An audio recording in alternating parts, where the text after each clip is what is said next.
জীবনের কোনো ক্ষেত্রে হতাশ হওয়ার কোনো সুযোগ নাই।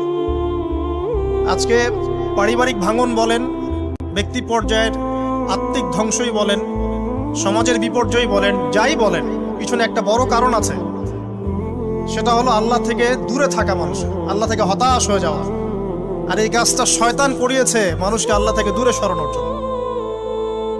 কিন্তু আল্লাহ রাব্বুল আলামিনের কাছে কেউ যদি যেতে চায়, মন থেকে যদি আল্লাহকে একটা বারও ডাকে, আল্লাহ পাক এক ডাকের মাধ্যমেও তার গুনাহ মাফ করতে পারেন।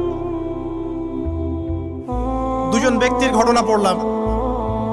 একজন ব্যক্তি প্রচন্ড রকম আবেদ, প্রচুর ইবাদত করে। আপনারা জানেন ইবলিসও কিন্তু আবেদ ছিল, ইবলিস কিন্তু প্রচুর ইবাদত করেছে। এখন ওই ব্যক্তির একজন বন্ধু ছিল, এটা বানু ইসরাঈলের ঘটনা। তো সেই বন্ধু পাপী ছিল, বিভিন্ন কবিরা গুনাহ করত। আর এই আবেদ ব্যক্তি বারবার তাকে নসিহত করত, গুনাহ ছেড়ে দাও, তুমি পাপ করছো, গুনাহ ছেড়ে দাও। তখন সেই ব্যক্তি যে পাপ করছে সে বলতো যে আল্লাহ কি তোমাকে আমার রক্ষক বানিয়েছেন? আল্লাহ কি তোমাকে আমার উপর দারোগা বানিয়েছেন? আমাকে আল্লাহর হাতে ছেড়ে দাও, আমাকে নসিহত করতে শোনা। একদিন এই আবেদ ব্যক্তি তার বন্ধুকে একটা জঘন্য পাপ করতে দেখলো, এমন একটা পাপ যেটা দেখে তার মনে ধারণা আসলো এটা চরম জঘন্য একটা কাজ। তখন সে মুখ ফসকে বলে ফেললো যে আল্লাহ তোকে আর মাফ করবে না, আল্লাহ তোকে জান্নাত দিবে না। আল্লাহ রাব্বুল আলামিন মালাকুল মউতকে এই দুজনের কাছে পাঠালেন, দুজনের রূহকে কবজ করা হলো। এবার আল্লাহ পাক তার সামনে তাদেরকে উপস্থাপন করে বললেন যে তোমাকে আমার রহমত সম্পর্কে কে গ্যারান্টি দিয়েছে যে আমি কাউকে রহমত করব কি করব না? যাও, আমি তোমাকে জাহান্নামে পাঠালাম, ওই ব্যক্তি যে আমার রহমত প্রত্যাশা করেছে আমি তাকে জান্নাত দিয়ে দিলাম। দেখুন, এই হাদিসটা শুনলে মনে হয় বাহ্যিক হয়তো বা মুখের একটা কথার কারণেই সে জাহান্নামে চলে গেল। আসলে বিষয়টা এমন নয়। বিষয়টা আমি আপনাকে বোঝাচ্ছি। বিষয়টা হচ্ছে ইবলিসের মতো। ইবলিস কিন্তু শুধু মন থেকেই বলেনি যে খলাকতানি মিন নার ওয়া খলাকতাহু মিন তিন, আমি কেন তাকে সিজদা করব আদমকে? আদম তো মাটির তৈরি আর আমি তো আগুনের তৈরি। এটা ইবলিসের শুধু মৌখিক স্টেটমেন্ট ছিল না, কারণ কি ছিল? আবা ওয়াস্তাকবার, সে উদ্ধত হয়েছিল, অহংকার প্রদর্শন করেছিল। ভিতর থেকে ইন্টারনালি সে অহংকারী ছিল, সে আন্ডারএস্টিমেট করে কথাটা বলেছে, শুধু মৌখিকভাবে বলে নাই। কিন্তু ঠিক এই ব্যক্তির ঘটনা এমনই, সে মন থেকে অহংকারী হয়ে উঠেছিল, যদিও বা সে আবেদ ছিল। এখানে আমরা যারা প্র্যাকটিসিং মুসলিম হওয়ার চেষ্টা করছি, আমাদের জন্য এখানে নিদর্শন আছে। পাঁচ ওয়াক্ত নামাজ পড়েই ভেবে বসবেন না যে অনেক কিছু করে ফেলছি। এক চিল্লা দিয়ে মনে করে ফেলবেন না যে দিনের জন্য অনেক কিছু করে ফেলছি।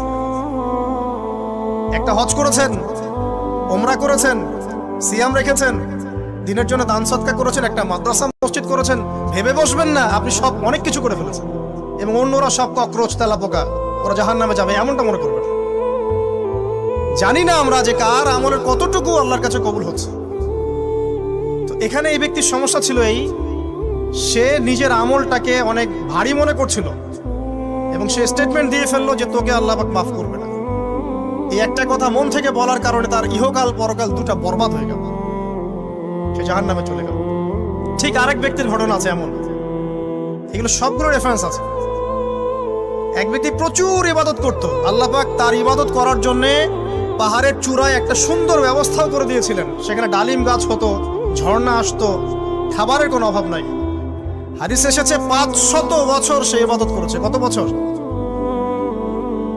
কিয়ামতের মাঠে এই ব্যক্তির অবস্থা এমন হবে, তাকে জান্নাতে প্রবেশ করানোর জন্য নিয়ে যেতে বলা হবে যাও আমার রহমতে জান্নাতে চলে যাও। আল্লাহ পাক তাকে কথাটা বলবেন, কিন্তু এই ব্যক্তি বলবে আমার আমলের কারণে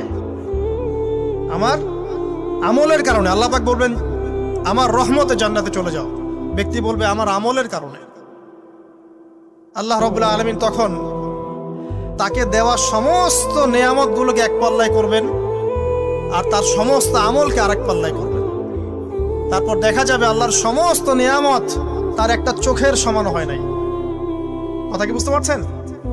একটা চোখের যে নিয়ামত আল্লাহ পাকের, সমস্ত আমল ও 500 বছরের ইবাদত এতটুকু হয়নি।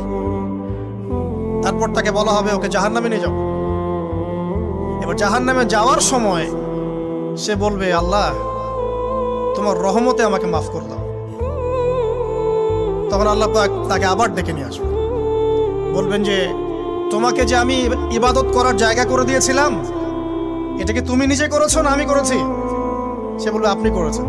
তোমাকে যে আমি সৃষ্টি করেছিলাম, তখন কি তুমি কোন আমল করেছিলে? বলবে না। তাহলে তোমাকে যে সৃষ্টি করেছি আমি, এটা কি তোমার আমলের কারণে? না। তোমাকে সারা দুনিয়াতে এত নিয়ামত দিয়েছি, এটা কি তোমার আমলের কারণে? সে বলবে না।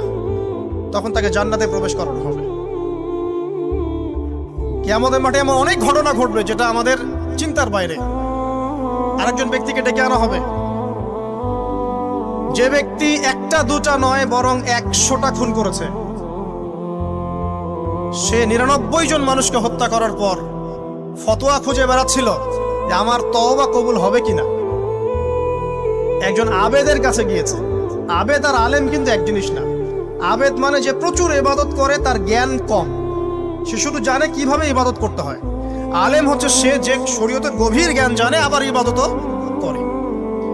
আবার যারা জ্ঞান আছে আমল নাই, সেও কিন্তু প্রকৃত আলেম না।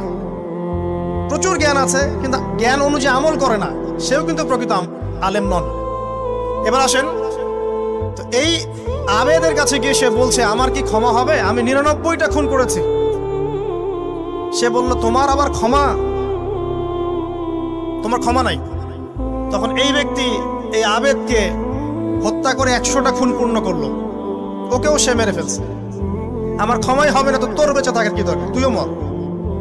কি বুঝতে পারলেন? বর্তমান বিশ্বের উগ্র মাথার পলিটিশিয়ানদের মতো অবস্থা। আমার দেশের সমস্যা, তোর দেশ পারমাণবিক বোমের উড়াই দিব, মানে এরকম একটা অবস্থা। তো আল্লাহ রাব্বুল আলামিন এই ব্যক্তির মধ্যে একটা চেতনা তৈরি করলেন যে আমাকে তওবা করতে হবে। সে তখন সার্চ করতে লাগলো আরো কোনো আলেম আছে কিনা। এরপর অনেক দূরে একজন আলেমের সন্ধান পাওয়া গেল। সে সেখানে গেল, তাকে গিয়ে বলল আমার কি ক্ষমা হবে? সে আলেম তাকে বলল হ্যাঁ, তোমারও ক্ষমা হতে পারে। যাও, তুমি ইস্তেগফার করো এবং এই এলাকা থেকে অন্য এলাকায় চলে যাও।